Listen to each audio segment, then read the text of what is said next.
नमस्कार. महाराष्ट्र रत्ना न्यूजच्या या बातमीपत्रात आपलं सगळ्यांचं सहर्ष स्वागत. पाहूयात काही ठळक आणि महत्त्वाच्या घडामोडी.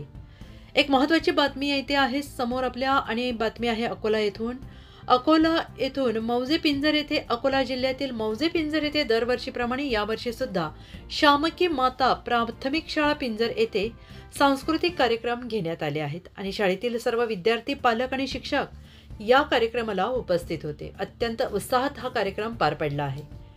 अकोला जिल्हा प्रतिनिधी सुनील पवार